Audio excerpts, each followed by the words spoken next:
Et Lacazette. Quel but! Il n'y a que lui, Alexandre Lacazette. Odegaard, oh bien joué, la passe aveugle avec Chambers. Il sonne contre son corps. Aïe. Cette mise sur le banc. Qui a besoin de monologue? La gâchette, Alexandre Lacazette. This is Arsecast Extra. Hello and welcome to another Arsecast Extra, as always, with James from Gunnerblog. James, good morning to you.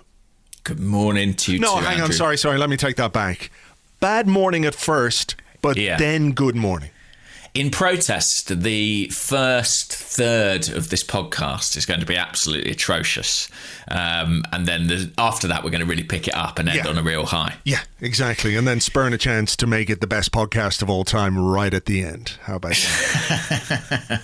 Yeah. What a weird game that was. It was. And trying to detach myself very slightly from it from, an Arsenal perspective, I couldn't help but wonder if it was a game that was in some ways very much a game from this season, if you like.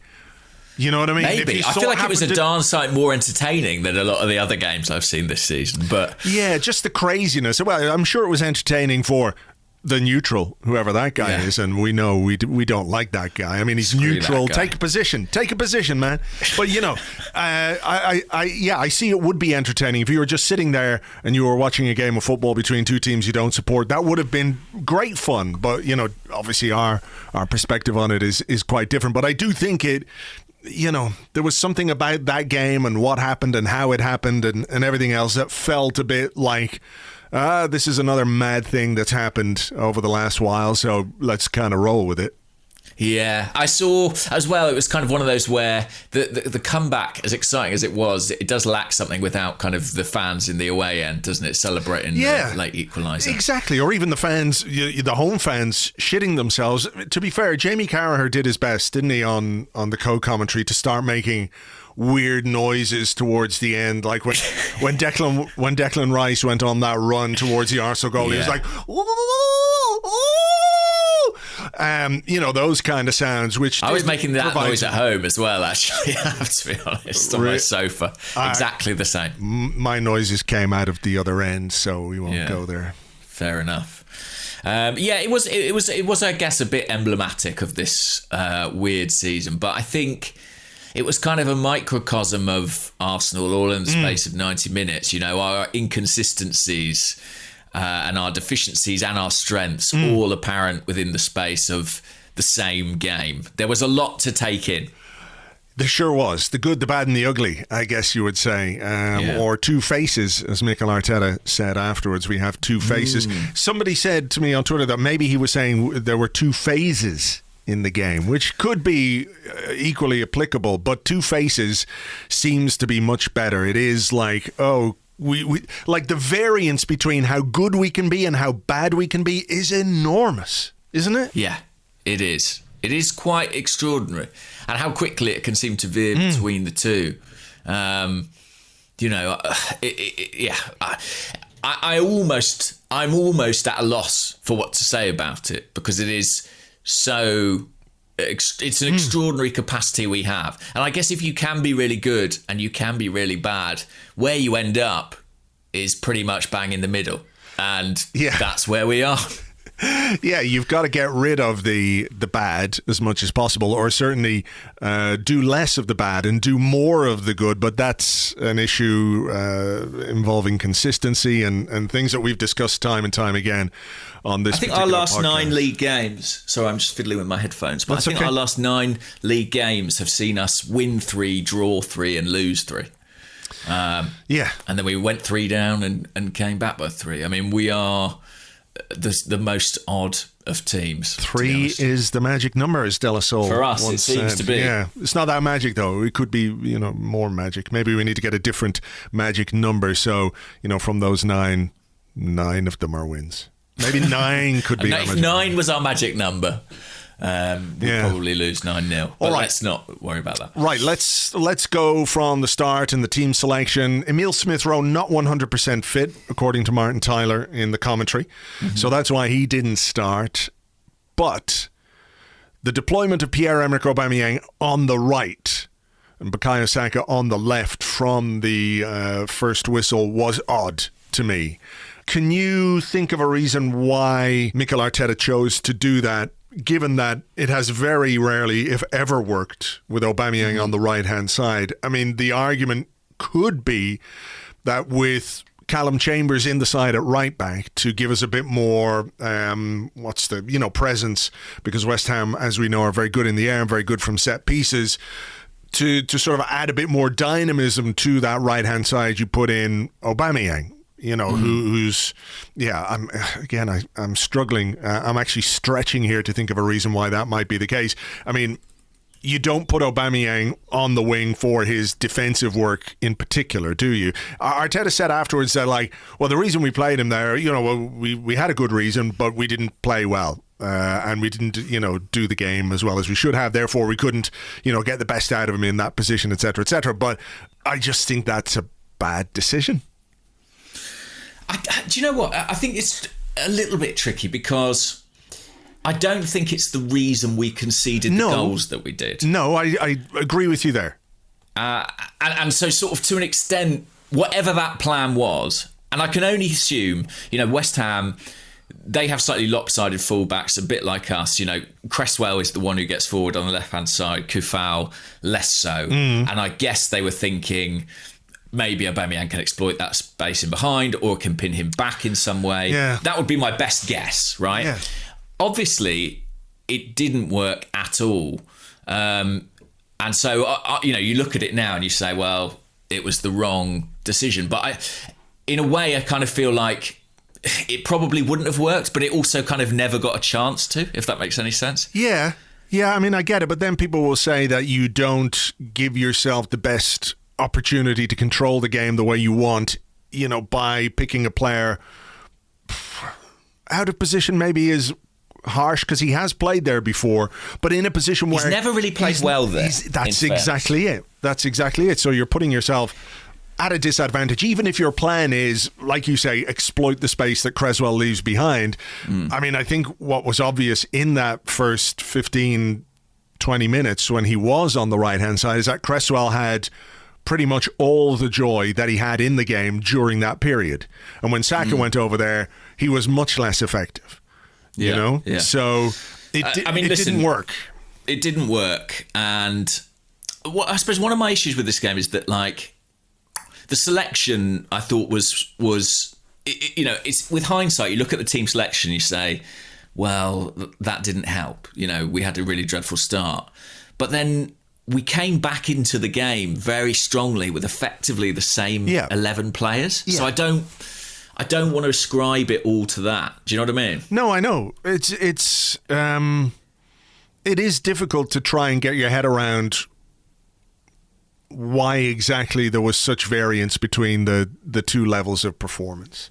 Yeah. And there are small things, like I think you're right, Aubameyang being out on the right didn't help us because, not only does he not give you a lot defensively, he's also just not very comfortable there going forward. Maybe rotating in Pablo Mari disturbed the balance at centre-half. We made changes to the back four and it was a ragged line at times. Yeah. I mean, those two selections, Chambers and Pablo Mari, clearly there for their presence, their size, their height. Pablo Mari, of course, is the biggest central defender that we have.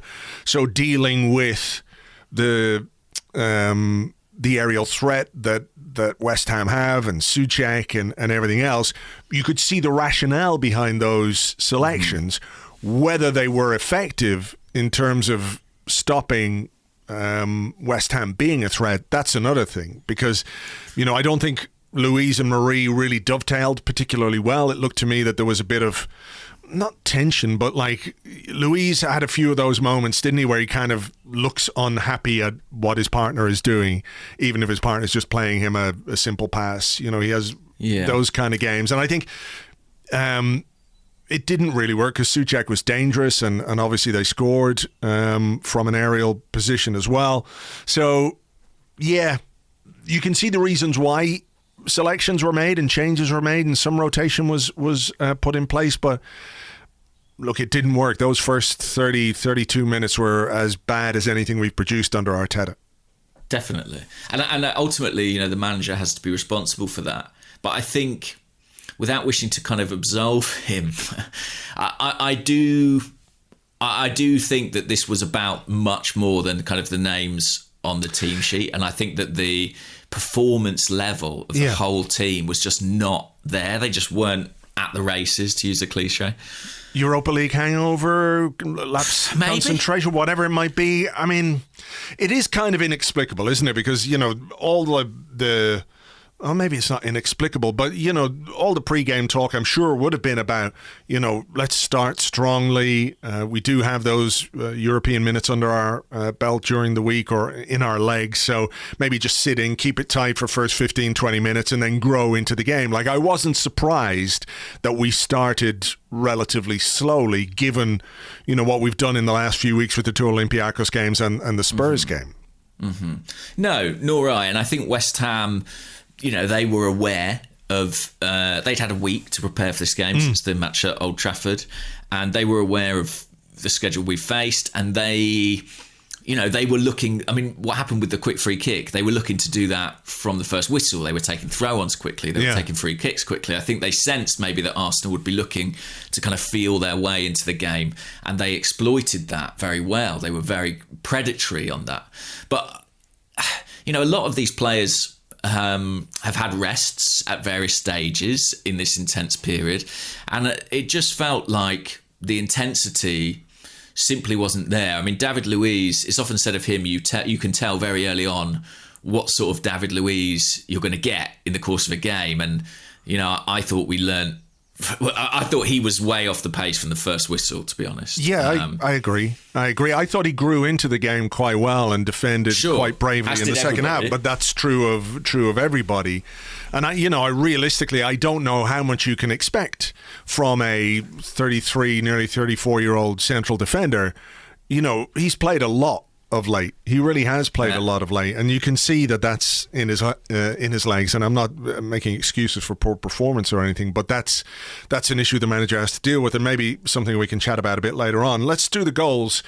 The first one, it's a good goal, I guess, but you can always look at a goal and see we could have done a bit more there. We could have, could Luiz have closed down Antonio better? Could Pablo Mari have stayed a bit more towards the edge of the box to block off Lingard? Chambers couldn't get there in time, etc., etc. But a good strike. Do you have any major issue with that goal?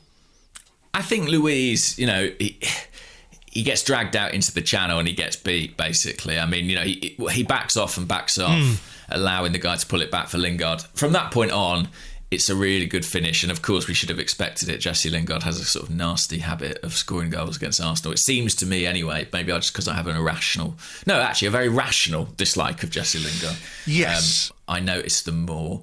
But it is a really good strike from him, and I suppose we can't ask too many questions on that front, but I did feel that we were quite passive in the way that we defended in the build-up. I think both central defenders were poor for the first goal. So, but the second goal, obviously, I had more grievances. Yeah. So on the it's a disgrace that the free kick was taken from a different position than the offence was committed in. Point of view. Where do you stand on that one?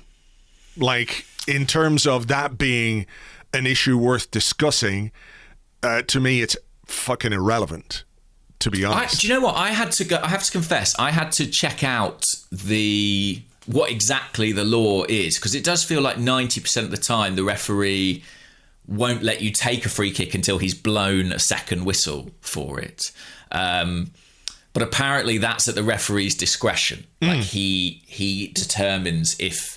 I forget what the phrasing of it is exactly, but he can say, you can't take this until my whistle, and if he doesn't, then is within the player's control for an indirect free kick. Look, I think some of the decisions that John Moss made yesterday were to our benefit. You think about, was it the third goal that we took a quick free kick ourselves when West Ham were looking for a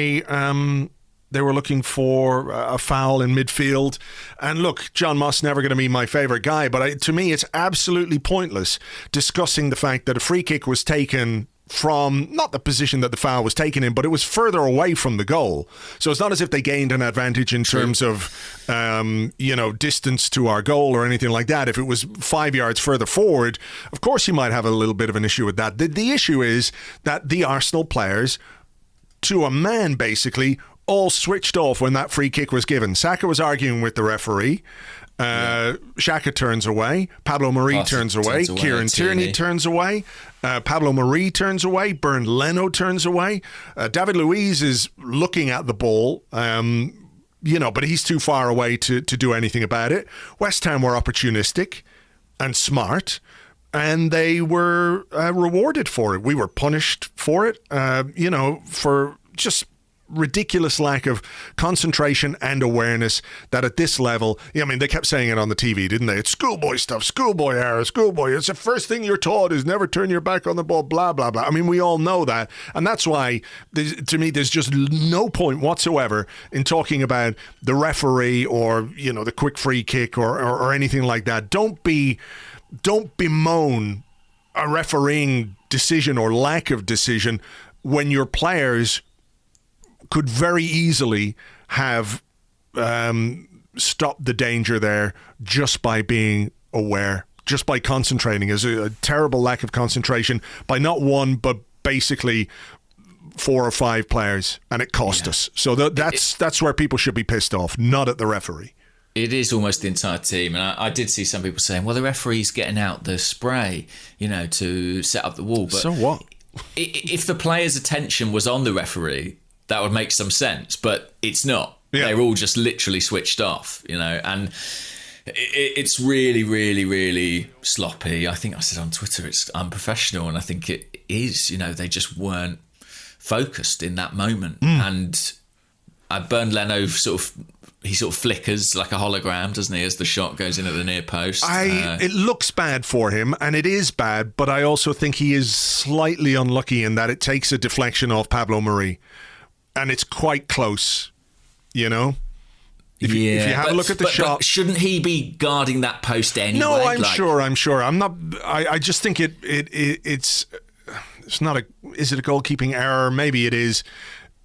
To be beaten at your near post, it's one of those things. You should never be beaten at your near post, even though goalkeepers are beaten at their near post. It's just Almunia trauma for me. I get it. I get it. I just think the only thing I'm saying is that it was made more difficult because of the deflection off Pablo Mari, who's like 3 or 4 yards out, or maybe a little bit more than that. But, it takes a deflection off him.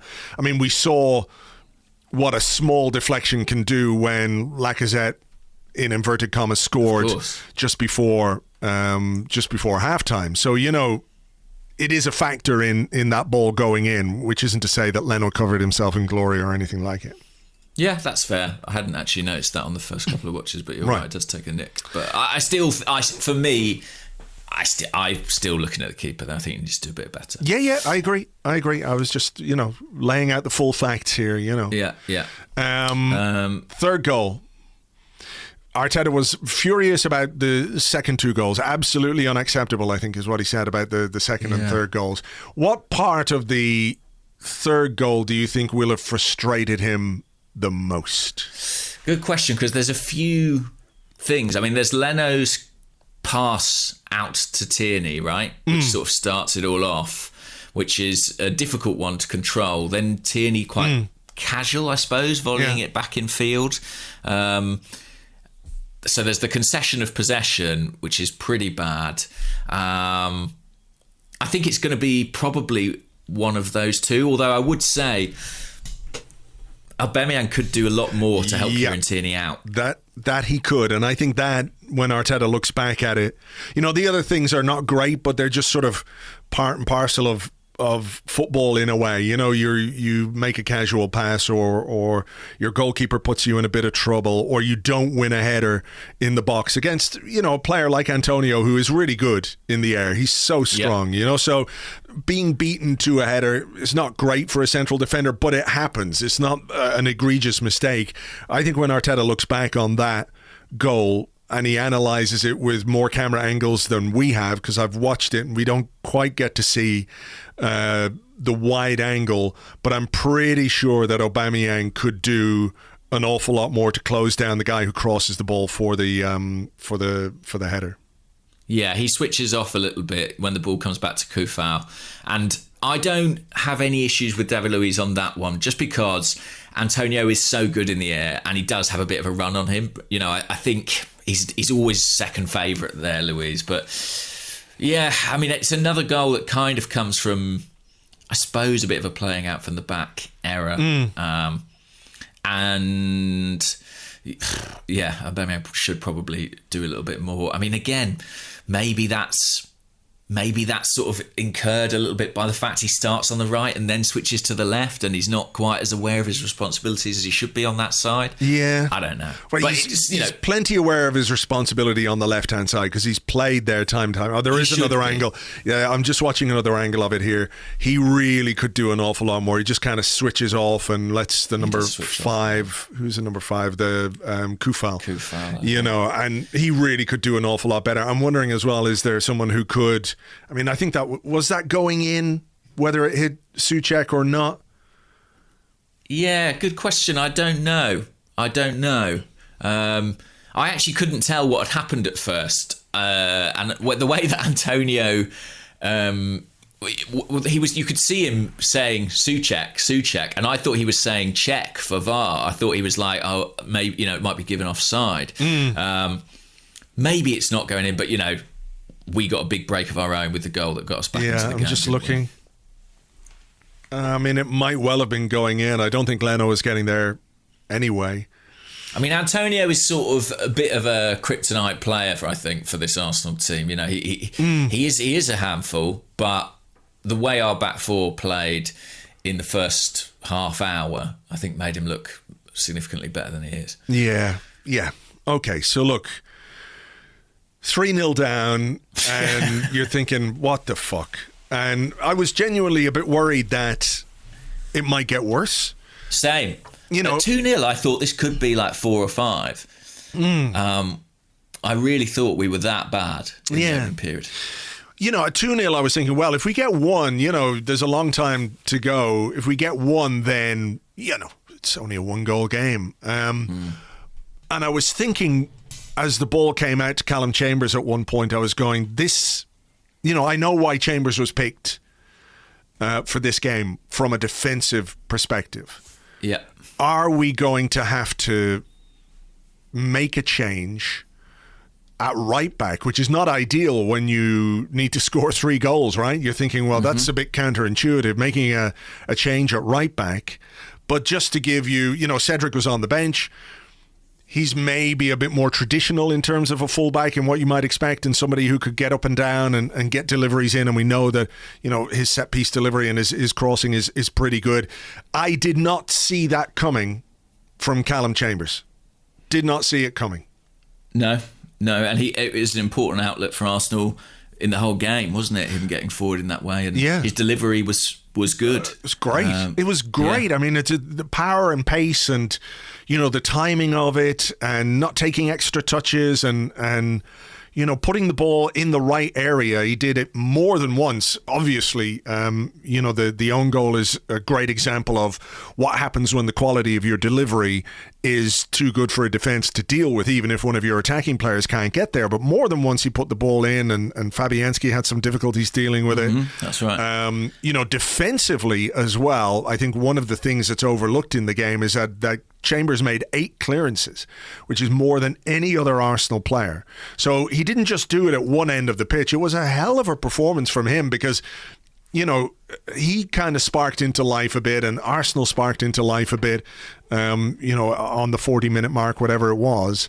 But Chambers' performance was really, really good at both ends. He deserves a lot of credit for for coming into the team after being out for so long and maybe not being the ideal guy, at least on paper, for the position that we found ourselves in. To be 3-0 down, you're looking for as much attacking prowess as you can get, and that's not necessarily something that you would associate with Calum Chambers. So, like you say, I don't think it was the reason he was picked. No.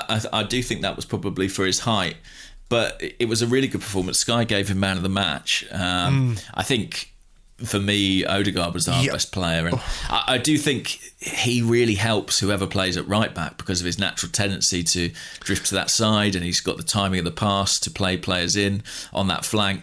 Credit to Lacazette as well. I know obviously it takes a significant deflection on the way through, but it's a nice touch to set up the shot. It is good touch, turn and shoot, and you know it is kind of unfortunate for him that goes down as an own goal. It feels very nitpicky in a way that it's credited as an own goal, because Lacazette's work there was excellent, and I think he was. That's the best game he's had for us in a long time. That was a really influential performance from Lacazette, because when you look at what he was involved in.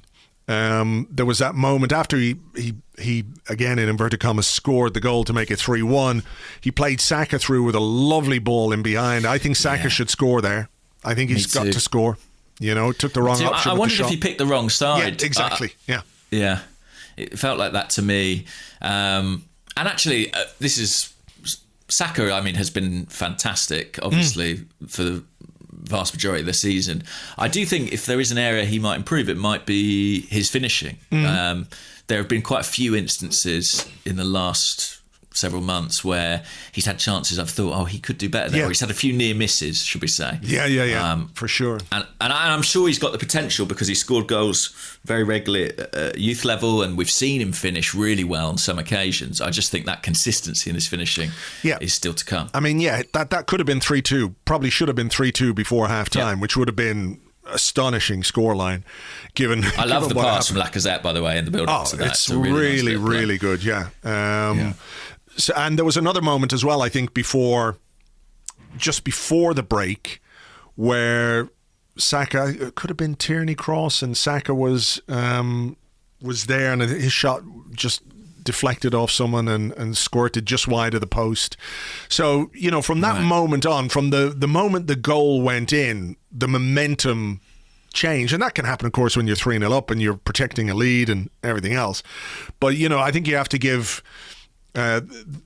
as bad as we were, and there's no question we were bad, and you can be as critical as you want to be for that, and rightly so. The only reason we showed character was because we showed brittleness to go 3-0 behind, etc., etc.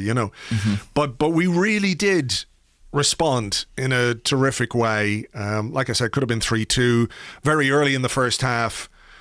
I think it was Calum Chambers with a little kind of stab pass over the top of the defence. Yeah. It was outside of the foot from Chambers, which he's used to good effect before. Do you remember a great goal he scored with the outside of his boot at the Emirates Stadium? Yes, I do, actually. Was it Burnley or someone like that? Burnley or Stoke, someone like that, And that was a brilliant pass too.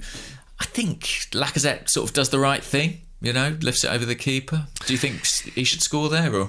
Look, I think he has to try and score. I saw people talking about, because he got a tug. There was no question he got a tug. And oh, yeah, for sure. If he'd gone down, would that have been... I mean, it was outside the box. That's a red card if he goes down. It was outside the box, but I wonder, would it have been, or could it have been a red card by the letter of the law? You'd be screaming for it as an Arsenal fan. I guess so, but I think... Really, I want my striker to try and score a goal there, and it was cleared off the line. It was a great piece of defending by Diop. Yeah. It is such a good pass from Chambers. I'm just watching it back now. I mean, I think we do forget about him. He has got a good technical level and has played central midfield, so he can pass the ball well. Yeah, for sure. And that's an excellent one. And actually not that... common a sight to see Lacazette going in behind. He sort of did it well by going both directions yesterday. He was dropping off very, very well, but was also a threat in the penalty box. So, I mean, look, it wasn't all one-way traffic, in fairness, because West Ham had an amazing chance to make it 4-2. Again, I don't think Pablo Mari was particularly good against Ben Rama, and Antonio on the stretch puts the ball against the post from 2 yards out. Have we done our second goal yet? Is this after our second goal? Oh yeah. Well, we talked about Chambers, the delivery, didn't we? I mean, does Martin Odegaard have the pre-assist for each goal? He does, yeah. And he's, oh God, I love him already. I really do. I just love watching him. He's just the kind of player I love to watch. He's got so much ability, but I really like his character and his personality. This is a guy who's on loan here, and he's playing like it means everything to him, and the club and the shirt and the badge and all the things you want to say. He's Arteta praised his leadership, didn't he, before the game. The Norwegian journalists always ask about him, and he always tries to say the same thing, but in a slightly different way. But you can see why he loves him. And even when we were playing really badly, Odegaard was the one Arsenal player, I think, who really stood out in terms of what he was trying to do, who didn't let his head go down, who kept trying to play, he's just... A joy to watch. I love watching him in an Arsenal I thought he had a really good cameo in the Europa League as well. Yeah. I thought he was, one of the players who emerged with some credit from that game. This is the goal where we took quite a quick free kick, actually, and benefited from it. And Odegaard's most common pass in the game was Chambers. Yeah. So that combination on our right-hand side was really important. Yeah. So... it would have been interesting to see what happened if Dawson misses that. Does Aubameyang get there? Does he put it in the day he was having? Who knows? But, you don't know, but I mean, it's a moot point, I guess. And who knows? Good delivery though for Chambers. Yeah, I mean, really good defender into a decision. Really good. It's one of those things as a central defender that you can't do much about. So. No. So I mean, down to the quality of the delivery from Chambers, he deserves a lot of credit for that. And just to say, like on both our first and second goals, you'll notice that Odegaard's involved on the right hand side, but Bukayo Saka's involved in those moves as well. And that is another argument for saying, why did Aubameyang start on that wing? When you've got Saka, who's maybe got some relationships developing on that flank. Why not lean into that? So 3-2, and then 3-2. Did you? At that point, are you thinking we're going to do this? Well, I mean, I wasn't confident that we were going to not concede. Right, I didn't. It didn't seem implausible to me that we would score again, even though we're not great at scoring late. But we had players on the pitch who could score goals, and we did make changes. Smith Rowe came on for Xhaka, which was interesting, and then Pepe on for Bukayo Saka. So it's not beyond the realms of possibility that with those players on the pitch, Lacazette, Aubameyang, Odegaard, Pepe, Smith Rowe, then Martinelli on for Aubameyang, that you could score a goal. My worry, I suppose, was that we would concede another one, and there were dangerous moments. We talked about Antonio hitting the post. There was a really, really good block by Kieran Tierney. Which was excellent. There was the Declan Rice one where he like an ent on speed just fucking strides through the midfield. Yeah, it was like stop him. I could see where this is. Just stop him. Someone trip him up. It was one of those. How they don't score on the Antonio one. It's quite incredible, isn't it? Benrahma, when he drives through and sort of has the cross shot. I mean, West Ham fans must feel absolutely sick to their stomach that they managed to not win this game. I'm sure, like 3-0 up and they had real chances for the fourth goal. Exactly. So, look, the equaliser, again, Odegaard to Pepe. I think the pass from Odegaard makes Pepe's mind up for him as to what he has to do. Because we know he doesn't really like using his right foot if he can help it. Yeah. But the way the pass ran meant he had to take it on the run, and that's possibly the best thing he's ever done with his right foot for Arsenal. Oh, no, it's not. I'm thinking of a goal. That was the goal. Yeah. Europa League where he rolled it out of his studs. Yeah. But it is an absolute peach of a cross. It really is, and a really good header from Lacazette to equalise. So.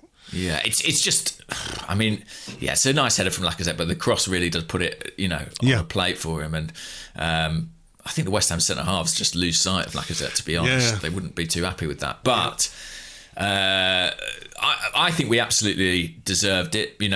After that dreadful half hour, I felt like we really, really responded well. And we might even have won it. I think Pepe used up all his right foot juice on that cross, because the opportunity that he had to make it 4-3, it's one of those where I just wonder if there was enough of a tug from the defender to slightly put him off. Yeah, maybe not enough for a penalty, but enough to just distract him a little, And it does come to him on that foot. Do you know what? I actually wondered if he might have done slightly better with the other half chance, which doesn't look as presentable, but because it falls to his left foot. Do you know the one I mean? Where Tierney crosses it in and it drops 82nd minute, nearly the 83rd. Tierney crosses it in from the left-hand side, again from a Odegaard pass. He's just involved in absolutely everything we do in the game. And the ball comes to Pepe at the far stick. He brings it down on his chest. A normal player, I'd say that's not really much of a chance, but with a player with a left foot as good as his, I think he might have generated a little bit more. Yeah, I'm power looking at in it that now. shot. Oh, yes, I think you're right. I think that might be a better chance for him than the other one. That's a bit of a miss kick, isn't it? It's a bit of a miss kick. The other one is a beautiful pass from Odegaard. You're making Jamie Carragher noises. Ooh. Yeah, no, I mean, it reminded me of Cesc Fabregas, to be honest. It was that good, so that'll tell you. It was a brilliant pass, and a good run, to be fair, from Pepe. He makes that diagonal movement. In a similar position from which he scored against Southampton? Could have been, yeah. Was it? Yeah, could have been. When he's playing off the left-hand side, yeah. I think, and Xhaka finds him. I think that's the one. Yeah, that's the one I'm thinking of, yeah. But yeah, he takes it on his left. He has to hit it with his right. Does he get a little pull? I'm not sure. A little bit, but yeah, enough to put him off the shot, but not enough for a penalty. Yeah, I don't think it's a penalty. I think he, probably could and should do a little bit better with the effort and maybe the two efforts that he had. But look, he did make a big contribution in terms of getting us a point from a game which looked for a long time like it was going to end much worse than it already did. So I mean, where do you place this in the pantheon of this season? Is it just another example of our inconsistency, another example of what it is we need to do better and what we need to improve on? We can't keep writing off these kind of big defensive errors or as aberrations. Do you know what I mean? There's a clear established pattern of late with us shooting ourselves in the foot, as we've said so many times. And ordinarily a 3-3 game like that, you might kind of set it to one side and say, wow, that was just a crazy 90 minutes of football, but it's not. It's a microcosm of what we're doing more generally. It's a really, really confusing time to be an Arsenal fan, I think, because there are signs of progress which seem sort of undermined at every turn. It is genuinely difficult to get your head around, isn't it? It is, because for every bit of encouragement that we have, you can't help but worry about some of the stuff that we saw yesterday, because it's a lot of it is just basics. It's basics. Like, sorry. Yesterday, I was just going to say, it's not, we've seen a lot of individual errors, and there were individual errors involved in the goals we conceded yesterday, but it was a collective malaise in that opening half hour. I don't think you could just write it off as, Granit Xhaka's brain fell out again. It was a wider problem than that. And I think it is a wider problem. It is a wider problem. And, there is encouragement to be taken from a situation where you play that badly. And look, you could see the interviews where the game ends and we've lost, and the guys are saying, well, look, we've got to work harder on the training ground. We've got to put things right, etc., etc. They put it right before the end of the game. Even if we did ride our luck a little bit, they put it right before the end of the game. So that's good. But I don't know. You can't keep giving away goals the way we've been giving away goals, and whether it's individual or whether it's collective, there needs to be more security defensively than we've been seeing of late. 100%. And, had we achieved this result in a different fashion, a point against West Ham, given the season they're having and the season we're having, is not in itself a disastrous result. But it was shocking, the mountain that we gave ourselves to climb. And if we continue to do that, we will not make sufficient progress. And all the good things that are definitely going on in this team will be for naught. Yep, no, I agree. And I think the word you used earlier is absolutely correct. Undermined. There are things to be encouraged about. There are things that I like about what we're doing and how we're trying to play. I think maybe we fell away from that a little bit yesterday in terms of how we set up the team. Maybe some of it was team selection was impacted by injury. There was no Willian, which isn't something I'm going to cry about. But, Smith Rowe not being 100%, not perhaps being ready to start, had an impact on the team selection in that, he picked something different. He picked Lacazette up front, and I thought Lacazette, as I said, was really good yesterday. Had a very, very good game. But what's worked best over the last little while is those three technical players behind, Aubameyang, even though he hasn't really been scoring. Although you could say behind a striker, I guess, because Lacazette. There have been games it's worked well with Lacazette. Yeah, you think of Chelsea, West Brom. Was one of those players was Aubameyang, wasn't it, behind Lacazette? But there have been games where it's worked that way. Yeah. And had he been able to start Smith Rowe or Willian on that left-hand side, perhaps he would have done, and perhaps it would have been just one of Aubameyang or Lacazette in the starting 11. It'd be interesting. It would have been interesting to see which one. Yeah, I think that would be really interesting. Yeah, because I think after the performance that Arsenal produced in the North London derby, even though it was a very up and down game for Lacazette personally, sticking with some of what worked on that day, you couldn't have necessarily argued with that. Yeah. I think that's an interesting thing about the Aubameyang selection of him in the wide areas as well. I think you're right. For so long this season, Arsenal have kind of struggled. He had such a disappointing first half of the season, didn't he, Aubameyang? And then they found something that was working for him and for the team. Yeah. And then it sort of wasn't working from an individual perspective for him because, he had the bad night in front of goal against Benfica, bad night in front of goal against Olympiacos. I thought he was genuinely probably our worst player yesterday. And we do have some questions about Aubameyang, so I don't want to labour this particular point right now. But in terms of our collective performance, we talked about these three technical players behind a striker, and what we did was we put a non-technical player in his least effective position. Yeah. And I think, like you said, it's not necessarily the reason why we conceded the goals that we did, but perhaps it was a reason as to why we weren't able to control the game the way we would like or get into the game once we swap them, right? Yeah, exactly. And I also just think that the point about the technical aspect is an important one. I mean, we've said it so many times about Aubameyang.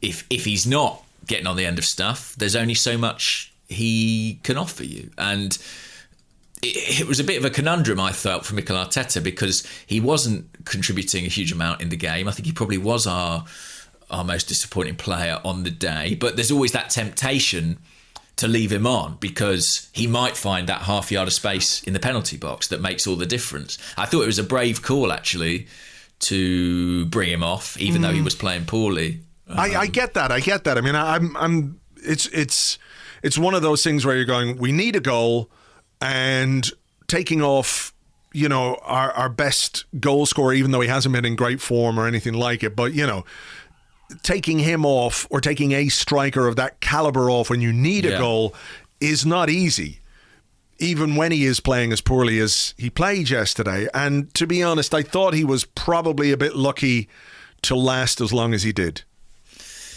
Yeah.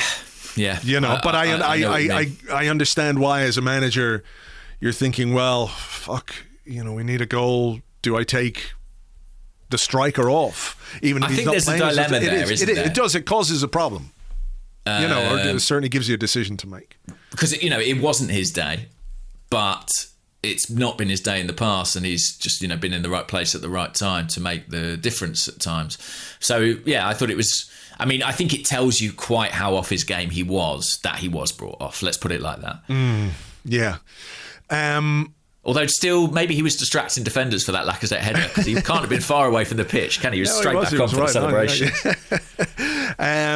What was I going to say? So, look, in conclusion to part one, a well-timed interlull?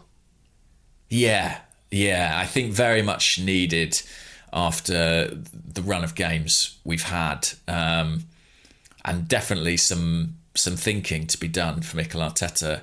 You know, when he analyses this period, there will be that kind of balance of things that have pleased him and satisfied him, and things that will have enormously frustrated him.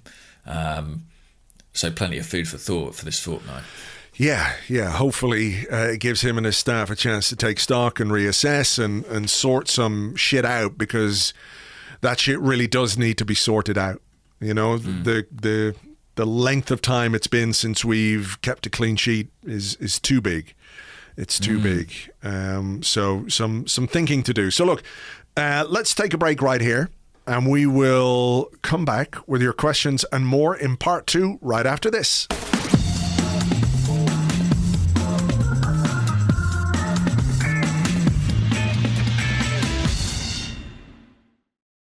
Welcome back to the Arsecast Extra. This is part two, where we answer questions that you send to us on Twitter at Gunnerblog and at Arseblog, also on the Arseblog Discord chat server, which you get access to if you are an Arseblog member on Patreon. I am going to start today, James, if you don't mind.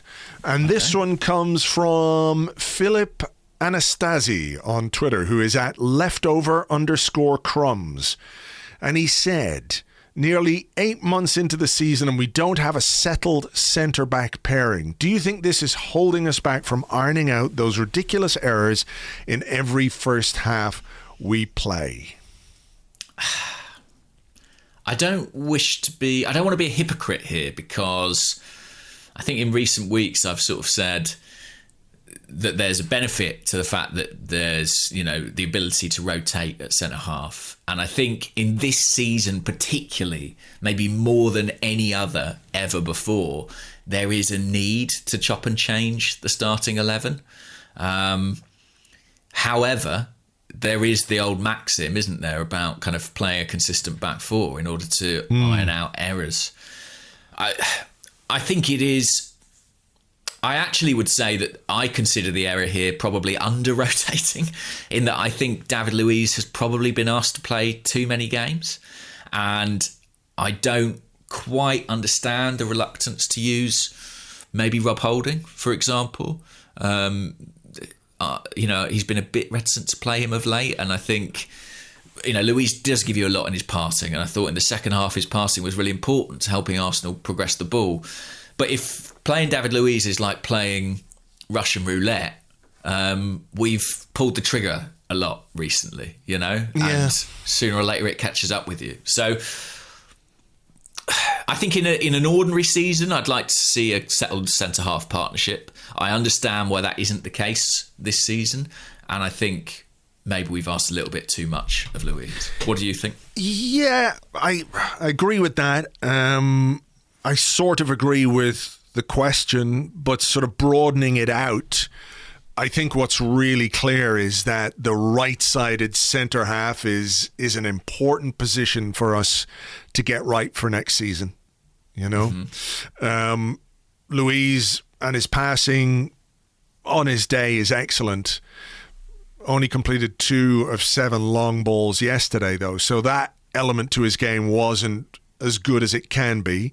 Like I said, I think he grew into the game. I think he defended bravely a couple of times in the second half. He went on his own little rampage forward, didn't he, before he was crudely hacked down by Antonio, and then went up for a free kick, and he looked exhausted. I mean, the man looks absolutely exhausted. He terrifies me.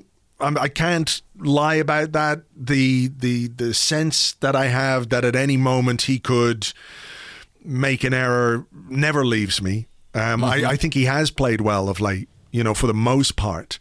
But I think the issue for me is that if we acknowledge that Gabriel is probably the first choice and should be the first choice left centre half, we have to find that player for the right for next season, because it's not Rob Holding for me, who I think can be a decent squad option, but not the starting centre half in a team which wants to make real progress.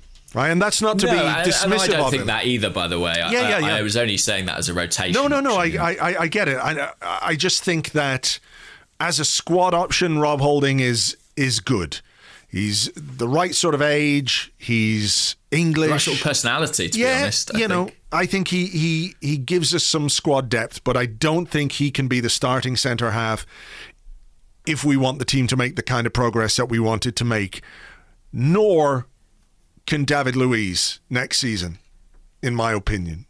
You know, he already looks like a player whose legs are beginning to sing a little. You know what I mean? He's going to be 34 next month. How much more can you get out of him, really? What more can he give you?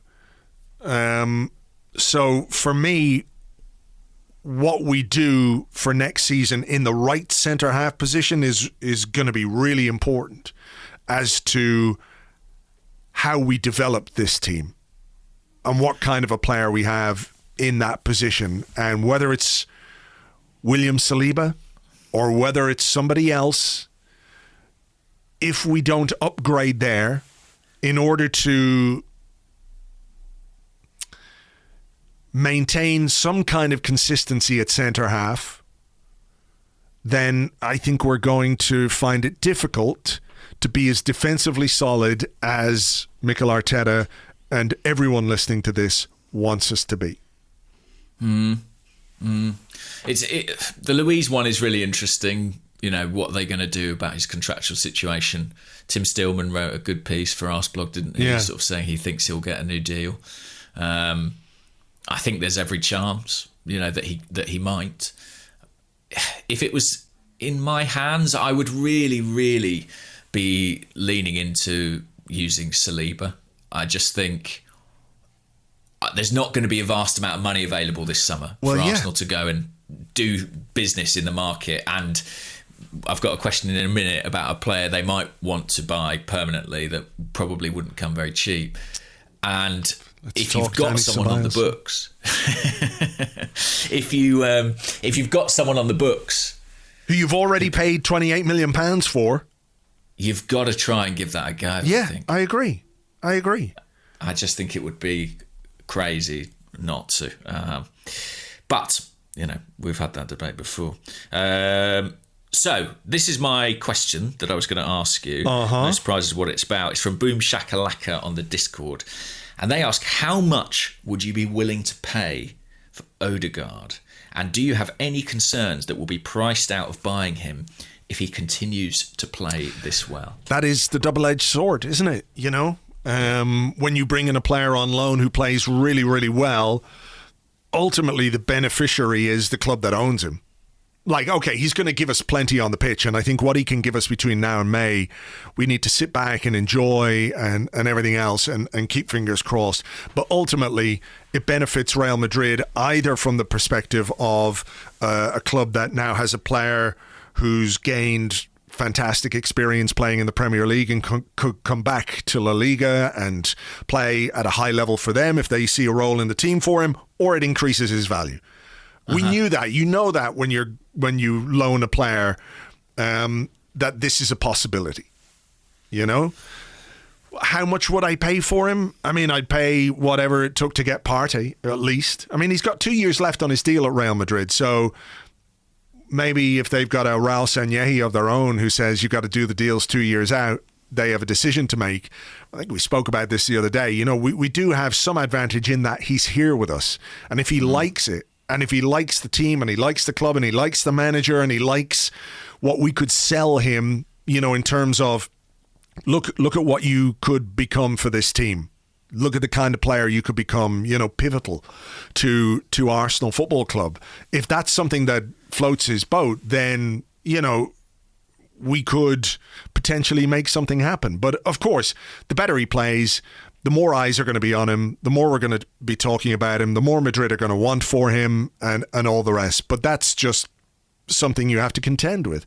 It's kind of a risk that you take. It's the price of success of the loan, I guess. Yeah, exactly. Like, is the loan, did Edu and Arteta do this loan deal simply to give us something for 6 months? Or did they do this loan deal to give us something for 6 months, or that they thought they could get for 6 months, but also to lay the groundwork for a player that they want to bring in on a permanent basis? Yeah. I would hope it's the latter. You know what I mean? Because the quality that Odegaard has is indisputable. So, you know, the idea that it's just like, well, we only ever wanted him for 6 months anyway, he can go back to Real Madrid, you know, doesn't make a lot of sense to me. I mean, I think we probably need to, you know, launch a letter writing campaign. You know, dear Zinedine Never mind that, Zidane. what a crowdfunder, probably. Well, that too, but like, dear Zidane, I'm sorry to tell you this, but despite the fact that Martin Odegaard appears to be playing very well for Arsenal, he's just an absolute bollocks off the pitch. He's a bad boy. He's very naughty, and nobody likes him, and he smells and really saying weird things about you and your head.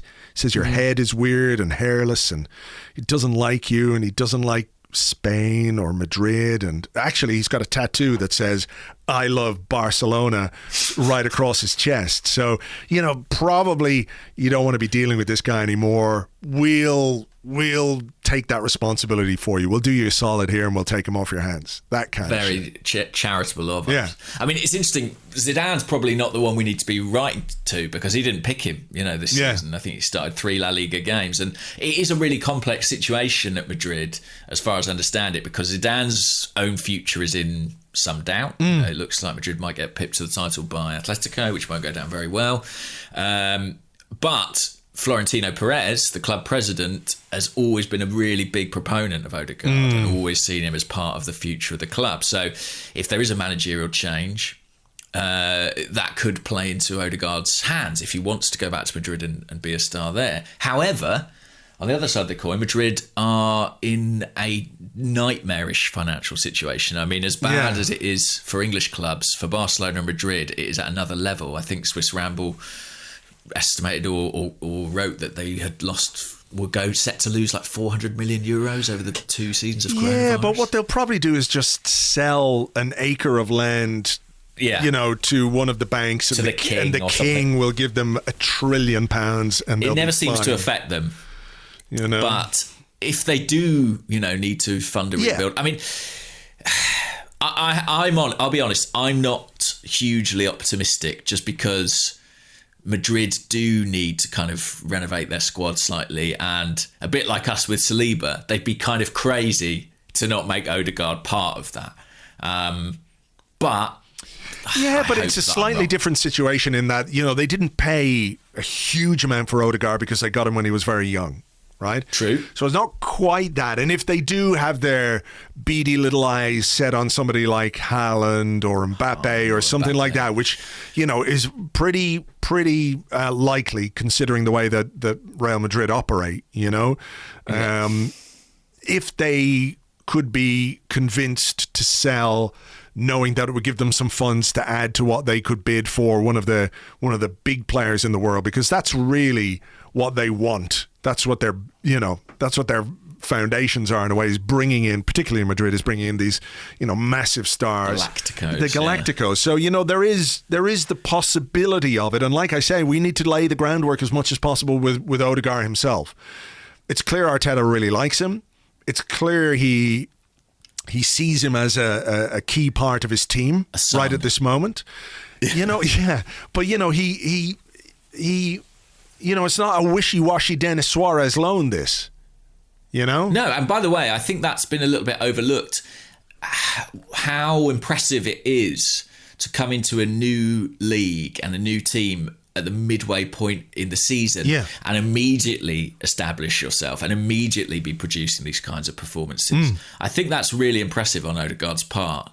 And I suppose the appeal of Arsenal, I mean, look, unlike Madrid, we're not going to be a Champions League club. We're not going to, in all likelihood, be contesting the title next season. But, against West Ham, this looked like Odegaard's team. And he is absolutely the main man on the creative front at the moment. Yeah. And I'm kind of a little bit optimistic that his recent appointment as Norway international captain might just make him think, look, I need to play. I need to be playing regular football. He needs to be an important player in whatever team he's playing for. Like, he could go to Real Madrid and maybe he could be an important player there. But at Arsenal, you look at him as essentially first name on the team sheet player right now. And how quickly that's happened is a real credit to him. But in terms of the price, I think you're right to mention the Thomas Partey price. I can't see, given his age, given his potential, very difficult to see how you would get away with paying less than 40 million quid or something like that. And that's going to be unless the market's difficult. Completely shot, but where the hell do Arsenal find that money? Yeah, well, look, there are players who could go. When you think about what we could sell this summer, Guendouzi could go, Maitland-Niles could go, Torreira could go, should in all of those cases. You know what I mean? There are other players who could generate funds. And I think your point, going back to Saliba, is spot on about using the resources that we have. We cannot afford to not or to waste the £28 million we spent on Saliba. We have to prioritise the areas of the team, and we do need to sign defenders, or bring in a defender, or sort out that defensive side of things. But similarly, the idea of, like, we could not have done what we did yesterday against West Ham without Martin Odegaard. And if we'd played well and won the game, we probably couldn't have done it without Martin Odegaard either, if we cut out those defensive mistakes. So, we had a question, it was from Brian Richards on Twitter, who's at Brain Richards 99, who says Odegaard is keeping him our number one priority this summer.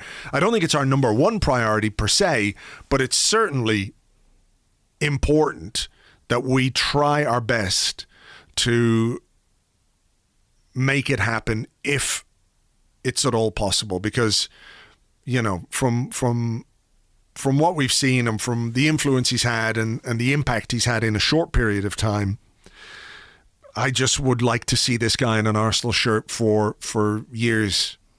I think it might be our number one priority. Yeah, it could be. I mean, the other thing about him is he's the right age. Like, as an investment, it makes a lot of sense. I don't really like to talk about players in terms of resale value, but he would have it. And I think it could be quite important for the development of this team if we're able to convince him to move to Arsenal. I think it would be. I just think sort of, imagine taking him out of the side and sort of starting again on that front. I mean, you've got Emil Smith-Rowe. Yeah. But you've still got a kind of pretty big gap in that area of the park, and they are different types of players. And why not have both? Well, yeah, Please exactly. can we have both? Why not have both? You need those options, and you need that depth in terms of quality. So, there's a million reasons why Arsenal should do their best to make that happen. Yeah, and I guess what I would say is, although these numbers sound daunting, it's not Nicola Pepe money. It's not 100 million. It's not an infeasibly unrealistic, maybe it is a bit unrealistic in the current climate, but it's not such a huge kind of albatross sum of money that's going to hang around like a millstone around our neck. I think it's a deal that would make a lot of sense for Arsenal. I think the bigger question is if it makes sense for Odegaard, and that's the decision that we want to get. Yeah. I mean, as much as we can convince him by talking, we need to convince him by, he's going to be an ambitious player as well. And there is, I think, something slightly romantic about the idea of being part of, a new generation or a rebuild at a club, whatever it might be. But, at the same time, there's only so much a player, if he has to keep bailing us out because we keep making defensive mistakes, you know what I mean? We have to convince him that the team can make the kind of progress that we all want to make as well. That it's not just going to be good one week, not great the next week, firefighting another week. Oh look, we've set our own balls on fire again. Oh shit. There has to be more from the manager and the way that he produces consistency with the team as well. So look, here's one from Joe Patch, who's at Boring Joe Patch, who says, are you worried about Leno? Seems to be edgy with the ball at his feet and no real competition for his starting place. Not convincing with crosses in the air either, etc., etc. Yeah. What's your hot Leno take? Yeah. It's an interesting one, that. I think... how can I put it? I'm a bit disappointed in his recent form, but it would be an exaggeration to say I was especially worried about him. I think he has had a shaky period, but I think you've got to look at that in context. And I think generally he has, until very recently, been largely good this season. And I have faith that he will recover from this slightly shaky patch. What about you? I don't disagree with any of that. I think he does need to improve his form. It has been a bit iffy of late. I just have some concerns about his passing and his playing out from the back. I wonder if that's going to be a bigger issue than we might think for Arteta. I think it might be a bigger issue, than I would like it to be. I think Arteta... Well, listen, look, we know how dogmatic some of these coaches can be, and we know how important, I think, that aspect of the game is to Arteta. It wouldn't surprise me if he was prepared to sacrifice other aspects of Leno's game for someone who was more adept with the ball at his feet. That wouldn't surprise me enormously. Do you know what I mean? Yeah. And then I'm thinking of all the goalkeepers that City went through because they could play with the ball at their feet. Claudio Bravo, etc. And then they found a guy who can play but also has the right size, to be a top level goalkeeper. Yeah. Because, obviously we're thinking of David Raya here as somebody who they like. And I'm worried that any recommendation from that goalkeeping coach based on previous recommendations is not convincing. And the other thing is he's not that big. He's just not that. He's kind of Ospina sized, isn't he? And yeah, I'm not sure he's 6 foot, and I don't think he's had quite the season this year as he did last time.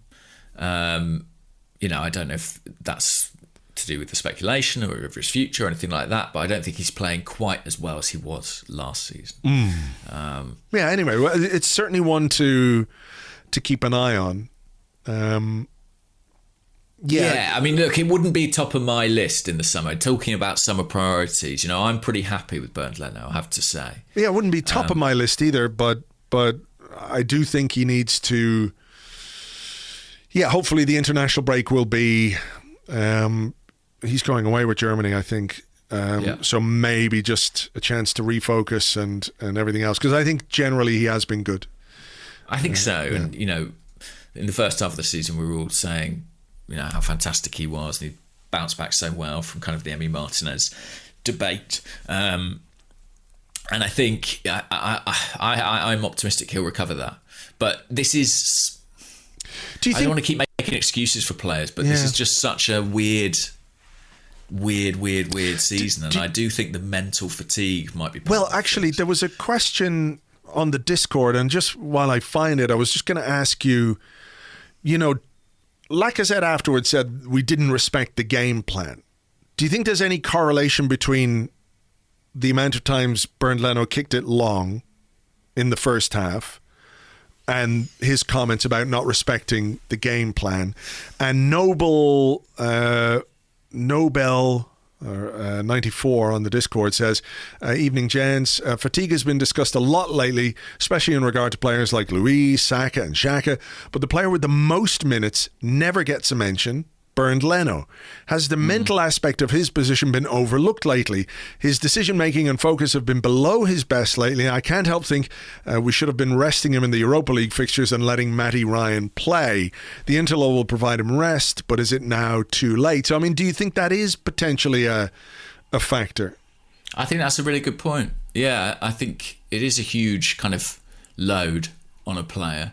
And even though maybe physically it's not quite as demanding as other positions, mentally it certainly is. And the degree of concentration that's required, the degree of focus, the degree of pressure. Pressure as a goalkeeper is huge. And especially when you make a couple of errors, I mean, that really ramps up. So I think that's a really astute point. What was the first question? Well, it was about the correlation between not respecting the game plan and kicking long. I mean, do you think that... Yeah, I mean, there were interesting things happening in the early period of the game. It did seem like we were almost playing... Chambers was almost tucked in as kind of a third centre-half, and Tierney was playing extremely high in the first 15 minutes, higher than he even normally does. I do think there was a kind of something to our shape, and I think this probably plays into Aubameyang being on the right, as it were, that we were supposed to be doing, that we just didn't manage to pull off. As for Leno's distribution, I'd have to look closer at that. I couldn't tell you from memory, if it seemed like he was going... Did he seem to be going longer to you? Yeah, in the first half in particular, there were a number of occasions where, we kicked it long and we didn't really have an outlet. Yeah, could be part of it. I find it really interesting that, I think Mikel Arteta is, how can I put it? His credibility as Arsenal manager, I think, is still open to debate and is the subject of debate, I think, among a lot of Arsenal fans.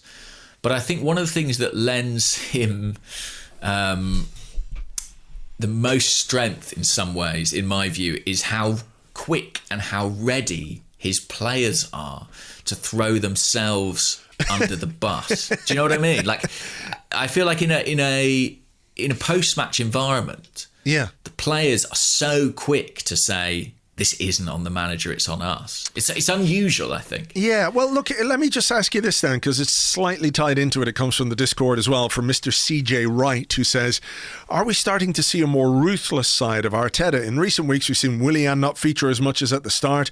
Bellerin rotated out with Chambers and Cedric. Aubameyang punished for being late last week and hooked off yesterday for a poor performance, whereas under normal circumstances, he would have stayed on. Is this the kind of style that will hopefully get the best out of the rest of the team? Is that a positive for you? I think there's always been a ruthlessness to him, to be honest. I mean, if you look at his treatment of players like Guendouzi or Mesut Ozil, I'm sure there are others. I think there's always been Socrates. Yeah. He's always been prepared to make seemingly quite difficult decisions. Even playing Willian at times was a difficult decision. Yeah, and I wonder if maybe the difference is that the kind of usual suspects in terms of the people who found themselves on the wrong side of Arteta have largely moved on. So we're now seeing that same reasoning applied to a smaller group, and therefore some of it stands out as more of a surprise. But I think there's always been a ruthlessness there. Maybe it's not always been evenly applied, but I think that he's always had that streak to him. And personally, it's something I like, because I would be lying if I said, in the final years of Arsene Wenger, that I didn't feel like Arsenal was sometimes too comfortable an environment. And I think having someone who's prepared to make things a bit abrasive and a bit difficult is probably quite a helpful thing for the club. I agree. I totally agree. I think, the Aubameyang situation last week is one of those, and it's not to relitigate it, but that's a big decision and a brave decision on North London Derby Day, that if you don't win, it comes back to bite you in the arse. But if you're committed to changing the culture and applying from the outside, there are certain things that we look at and think, well, certain players get different things and everything else. We don't know everything about everything that goes on. It just looks that way from the outside. But if you're dropping your captain, your best goal scorer on the day of a derby, it does show a commitment to the culture that you're trying to instill and everything else. I suppose the one thing I would say is that having options makes it easier to be ruthless. True.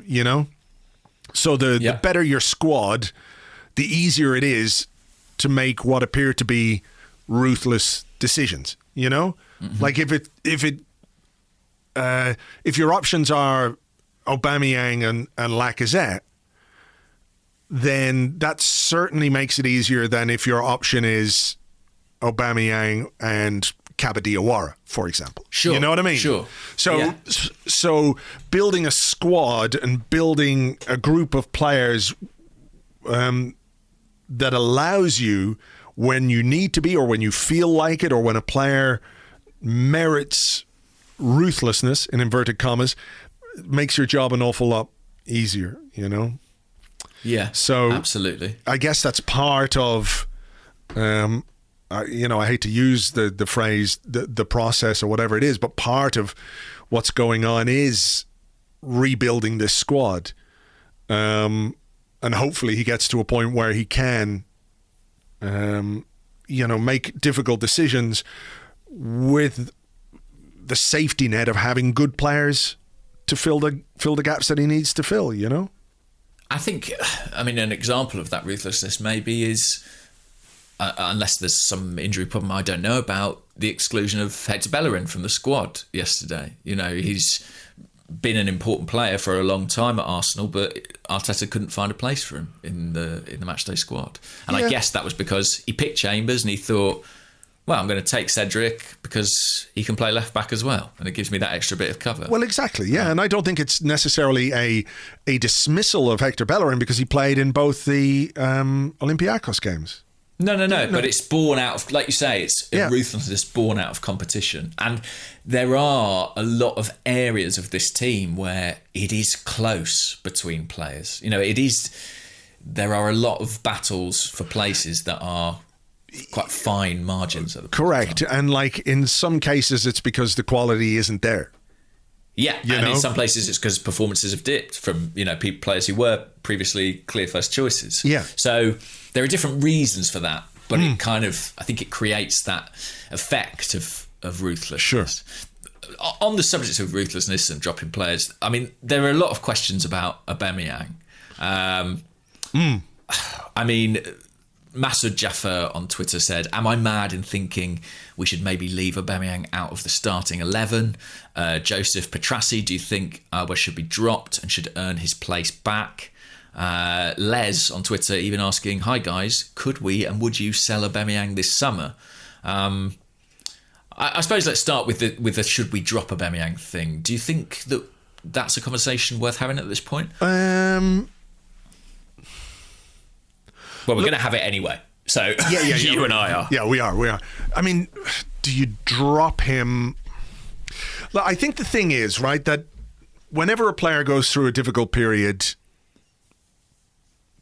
there's a tendency to jump to the worst case scenario, and people take these definitive positions which don't allow for any discussion or nuance or anything like it. Like, I saw a lot of people over the last couple of weeks saying Aubameyang just doesn't care. He doesn't care anymore. We gave him the contract. He doesn't care, right? And I don't see that personally. I just don't see it. Like, you could say, well, if he cared, he'd turn up on time for the derby. But, like, okay, he got caught in traffic, and I'm not excusing him or anything like it. He has a responsibility as the captain of the club to be there. But is it because he doesn't care? I don't believe that. He had some bad games lately where he didn't take the chances. I mean, did he look like a guy when he missed the chances against Olympiacos who was like, fuck it, who cares? No, he didn't. He didn't look like that. He looked like a guy who was really pissed off that he didn't score the goals that he wanted to score. When we scored the third goal yesterday, as he was, making his way around the back of the pitch, did he look like a guy who didn't care? Did he just keep walking? Or did he go like, oh my God, he celebrated with Lacazette and Martinelli? So this idea that he doesn't care anymore, I just don't get it. Should we drop him? I think there's probably an argument that he's got to play his way back into the team. And Lacazette did really well yesterday. I think the system, I think what we shouldn't do is sort of shoehorn him into the team on the right. You know what I mean? Yeah. I think that was wrong. I would have liked to have seen Aubameyang start up front yesterday. But because of the little injury to Smith Rowe, and because we couldn't have that technical player on the left, he kind of fudged his team selection, Arteta, and we've talked about it already. So he could have picked Pepe, of course. Yeah, of course. Yeah, he could have picked Pepe on the right-hand side. Again, though, not necessarily the technical player. You know what I mean? I don't think, it's not to say Pepe doesn't have technical skills, but skillful, but maybe not a retention. A bit more, player, exactly, a bit more of a final third secure maverick, player, if you like. So look, when he's not scoring goals and he's a striker, you're under the spotlight, and you're 31 years of age. You've got the big contract, and all of those things come into play. I still think, our best setup is with those three technical players behind Aubameyang. That's what I think. Again, to take nothing away from Lacazette in the way that he played yesterday. And if you play those three technical players behind Lacazette and he scores goals, then good. And if you play those three technical players behind Aubameyang and he scores goals, then good. I don't think you can have sacred cows anymore. If you're trying to instill that culture. And if Aubameyang's form is not great, then his position as captain shouldn't make him undroppable. I don't think that's true. And when Lacazette plays the way that he played against West Ham, then it's good for the team and it's good for competition. But I still think that the most effective attacking lineup we have involves Aubameyang as the centre forward. And people can talk all they want about his hold-up play and his link play and all that kind of stuff. And maybe Lacazette does it better, but, Lacazette doesn't go through on goal against Olympiacos the way Aubameyang did, right? No. Maybe, they're different players that give you different things as centre forwards. And my personal preference would be for Aubameyang at this moment in time. Yeah, I think there's a lot of kind of recency bias. I mean, Aubameyang has not scored in his last 3 appearances, but prior to that, he was on a run of 6 goals in 6 games. Yeah. Granted, 3 of them were a hat-trick against Leeds, but in that little period of games, he probably could have scored more than that because he was getting a lot of chances. I mean, we mentioned the Benfica match as one of those. As I said in part one, I think Arsenal found something in terms of getting Aubameyang firing, playing through the middle, and given the contract he's on, given how effective he can be as a goal scorer, I really wouldn't be kind of throwing the baby out with the bathwater at this point. It's Liverpool next in our very next game. Mm-hmm. I think there's every chance he starts that game, centre forward. And look at sorry, go ahead. No, all I was going to say is, as someone who has been in the past quite a big proponent of playing Aubameyang from the left-hand side, the way the team is playing now, the way that we've changed our setup, the way in which we transition differently, we're more of a possession-based team, I'm not sure there's any great need to be doing that. And I think in the likes of Saka, Smith Rowe, Pepe, maybe even to an extent Willian, I think we have a different quality of wide player, a different type of wide player that is more useful to us in build-up. And for me, the choice at the moment is between Lacazette and Aubameyang. Yeah, and Lacazette has 3 goals in 10 games, his last 10 appearances. So he was very good, etc., but it's not as if, he's been banging them in week after week after week after week. And that's not to be critical, that's just to sort of point out what the players have been doing. I mean, there was a question also on Twitter, Dean at DJ Stanners, if you only had to keep one of Lacazette or Aubameyang for next season, who would you choose? I'd choose Aubameyang. Yeah, me too. Still. Yeah. And I actually think Lacazette has had a pretty decent season. He's had bad moments, but I think he's been better than he was last year. I think he's been effective at times. He's been a really good foil. I don't think he's quite as bad a player as some make out. But Aubameyang is a proven elite goal scorer. I think that's quite a straightforward decision. Yeah. Yeah, and I think... the reality is that's what's happening anyway. Yeah, and there's a decision to be made about Lacazette in the summer. And if good form between now and May increases his value, then that's kind of where we need to go with it, Yeah, and I think I sort of have this sense with Lacazette, even yesterday, I thought he did brilliantly against West Ham, but I think there are other players who could do that within Arsenal's reach, and who maybe even are more suited to it than Lacazette. So, yeah. And as for the question of would I sell Aubameyang, I just don't think that's even on the table as a possibility. And I say that partly because of the money that we've put him on and the contract we've put him on. I don't foresee someone swooping in to take that over from us at this point. Yeah. So, again, that's another sort of added piece of motivation to make it work with him. Yeah, I mean, there's a Khalil Kieran's who's at Lord Akil, Lord Cahill, on Twitter says, I love Aubameyang, I have his name on the shirt I got this season, but is there something to read into the fact that our 3 best performances of the season, Chelsea 3-1, Leicester 3-1 and Spurs 2-1, all came without Aubameyang playing? Maybe. I mean, I mentioned it earlier, but I also think, granted they were terrible, but we had a brilliant attacking display against West Brom, and Aubameyang did play in that, but didn't score. Didn't score, and Lacazette played centrally. And I actually saw somewhere, and I'm sorry because I can't quote it, I don't have it to hand, but that there is some stats that suggest that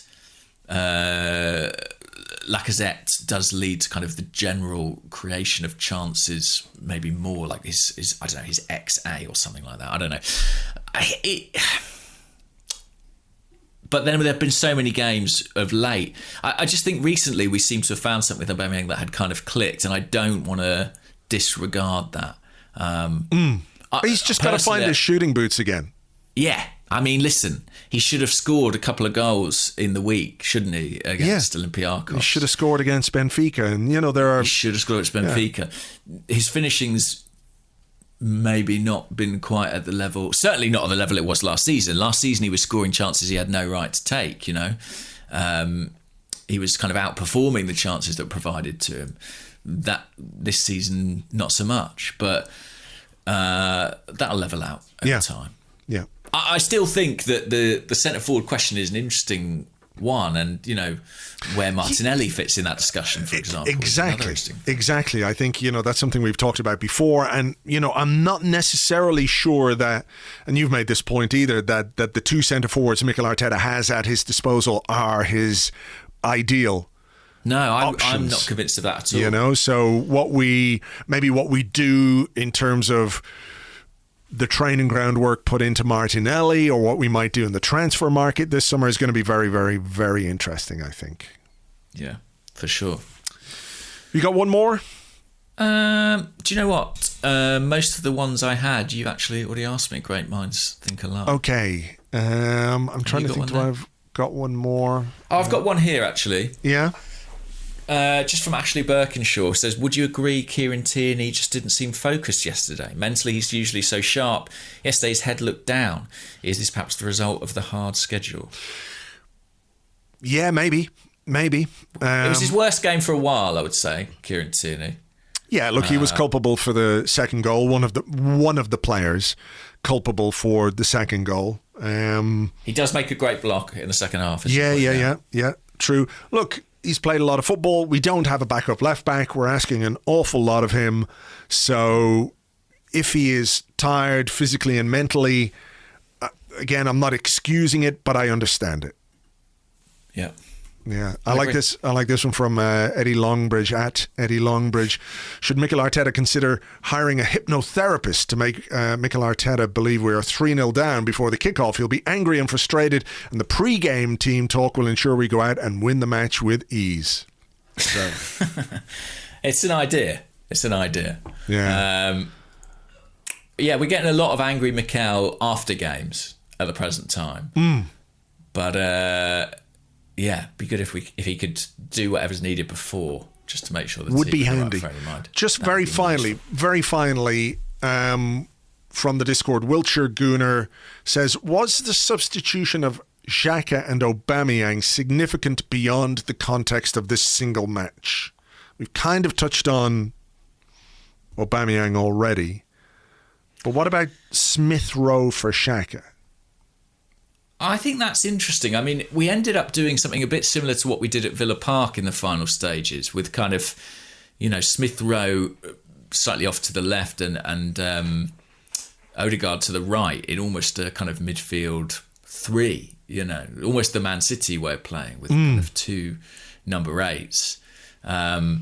Maybe there is something in that in the future. I definitely think both players are capable of doing those jobs. But I think, in terms of bringing Xhaka off, I think that was probably just about minutes at that point. Yeah. I mean, he has clocked up some miles. Some fresh legs, but I thought it was an interesting change as well, to play or to put Smith Rowe in kind of that area. So maybe there's something there that augurs for the future, but I think really it was in the context of the game. It was getting fresh legs on, somebody with the ability to pick a pass, to run with the ball a bit as well, which isn't necessarily what Xhaka can do. Okay, well, look, I know you have to go, and we've been talking a long time today about that crazy game, so thank you to everyone for sticking with us, as always. We really, really appreciate it. It is the Interlull, but we'll be doing plenty of stuff for you during the Interlull over on the Patreon. If you want to sign up, patreon.com/Arseblog. The usual podcast schedule will apply as well, so we'll have something for you this Friday. In the meantime, take it easy. Hope Arsenal haven't wrecked your head too much. Well, how can they not? That's what they do. But anyway. Sorry that Arsenal have wrecked your heads so much. Sorry that I couldn't find any words of comfort and solace for you at this difficult time. I really do apologise. All right, look, we'll leave it there. We'll catch you on the next one. Bye-bye.